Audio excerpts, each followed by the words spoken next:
personnel de la commune de Castellane vous remercie d'être présent en cette fin d'après-midi.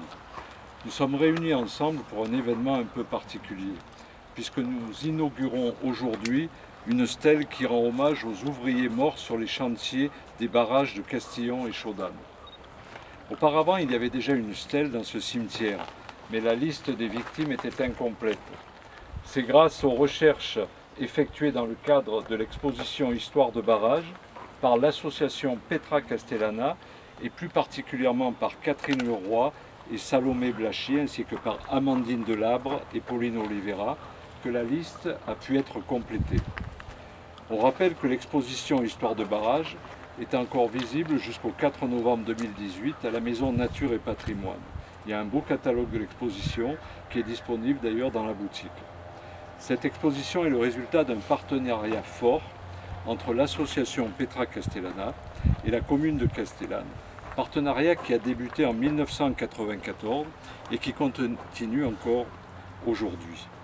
L'ensemble des élus du conseil municipal tient à remercier l'engagement et le travail scientifique des membres de l'association. Cette exposition a bénéficié du soutien financier du département des Alpes-de-Haute-Provence et de la région Sud Provence-Alpes-Côte d'Azur.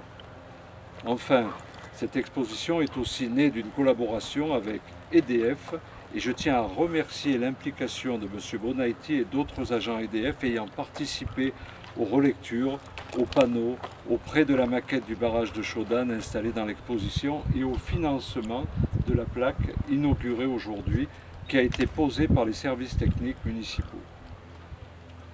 Maintenant, un bref retour historique sur ces grands travaux de construction et d'aménagement de la vallée du Verdon.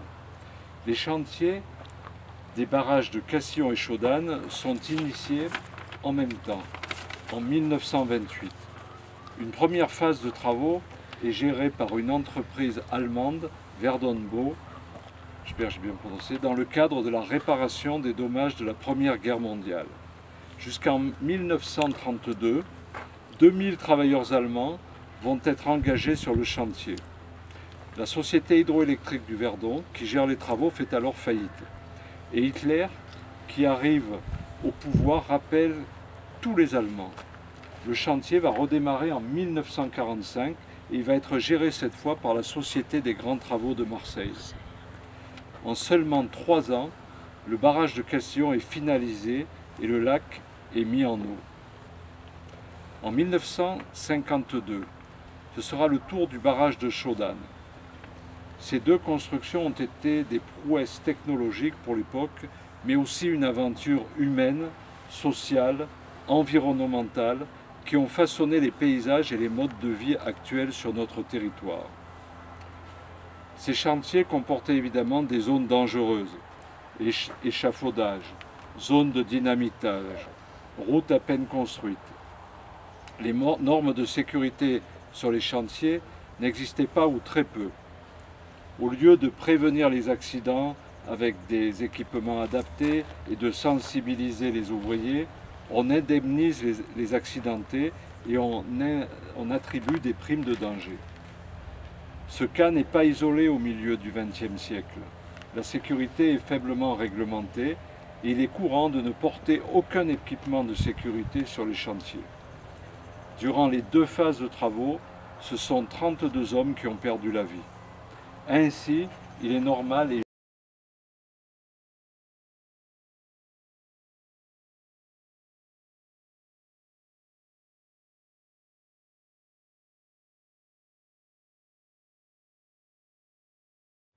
on a, comme toujours, quand on veut faire une exposition sur un thème qui touche au patrimoine, on se dit qu'on a matière. Et puis, une fois qu'on a fait des recherches en archives, on a trouvé des textes assez difficiles à utiliser, des expropriations, des statistiques, et tout ça a été difficile à humaniser.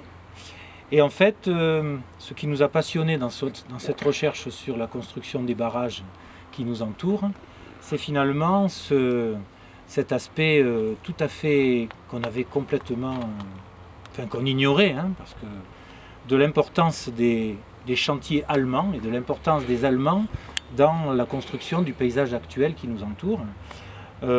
Et alors des Allemands qui ont laissé une mémoire assez confuse dans le souvenir du pays, puisqu'il y a deux types d'Allemands qui sont venus construire le barrage, la première période et la deuxième période. Et donc là aussi, il y avait des confusions. Si on n'avait pas posé les questions qu'il fallait, tout ça se mélangeait. La première période, c'était Verdonbau. C'était évidemment des ouvriers d'élite recrutés 10 ans après la guerre de 14, qui sont venus apprendre le métier aux paysans de Castellane. Et je pense toujours à Gaston Artaud, qui me disait qu'il avait tout appris des Allemands, et pourtant c'est la démonstration que, à l'époque, la vertu du travail transcendait les massacres de la guerre de 14. Je pense que ça, c'est important de le garder, parce que ça montre bien que si l'Europe se fait aujourd'hui, elle se fait dès 1928, et dès le fait que ces ouvriers volontaires venus réparer les dommages de la guerre ont appris le travail, et les gens ici les ont admirés et respectés parce qu'ils savaient travailler mieux qu'eux. Et puis il y a la deuxième période avec les camps de prisonniers, et donc ce moment, cet aspect un peu tabou, un peu oublié, tellement oublié qu'on n'a pas d'archives. Et donc ce qui nous a passionnés justement, c'est qu'il y a des Allemands qui actuellement font ce travail de recherche et d'archives et sur à la fois les prisonniers de guerre et même la première période. Et tout ça a été mis en cohésion, et on s'est aperçu avec stupéfaction que s'il y avait un hommage rendu à la deuxième tranche des travaux, il n'y avait pas d'hommage rendu à la première tranche, et c'est donc cela qu'on a essayé de réparer aujourd'hui, si l'on veut, pour la mémoire tout simplement de Castellane. Et il faut rendre grâce aux recherches menées par Catherine Leroy.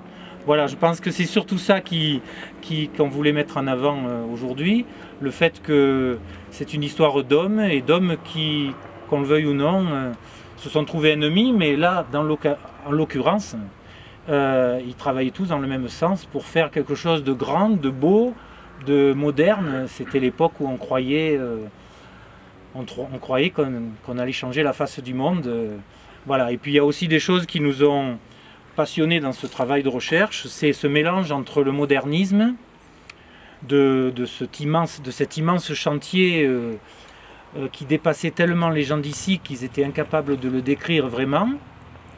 Je pense aussi à Dada Murer que j'ai enregistré et qui me disait c'était extraordinaire, chaque fois qu'on avait fait 20 mètres de plus, on nous doublait on avait la prime de risque qui dépassait largement 2-3 fois le salaire, et on avait cet argent, on ne savait même pas qu'en faire, donc on le claquait tout de suite. Donc c'est vrai qu'il y a aussi un aspect qui est intéressant, qui est le fait que après le barrage, ça a été le grand trou des années 50, le tourisme ici n'existait pas, et en fait le souvenir de la construction du barrage s'est un peu estompé dans la mémoire des Castellanais. C'est aussi pour ça qu'on a voulu faire cette expo, et qu'on a eu du mal, parce que ce souvenir, il était assez... les camps Chicago, les camps de travail et tout ça, les camps de prisonniers et tout ça, c'était pas les Castellanais. Hein. Castellanais, ils partaient d'ici, avec leur vélo, ils allaient travailler, ils revenaient, et après le barrage, ils sont restés paysans et ils ont oublié. Donc on a voulu essayer de compléter ce trou et de faire un travail de mémoire le plus honnête possible. Et donc, tous ces gens-là qui se sont, on peut dire, sacrifiés, hein. Dada Murer aussi disait qu'ils avaient des casques, mais qu'ils ne les mettaient jamais, parce qu'évidemment, ça marquait très mal de s'encorder, d'avoir les casques. Il disait qu'il les avait, mais il ne les mettait pas, quoi. Voilà pourquoi on a voulu réparer cet oubli. Et je crois que c'est bien qu'on soit là aujourd'hui pour se souvenir de ça. Merci.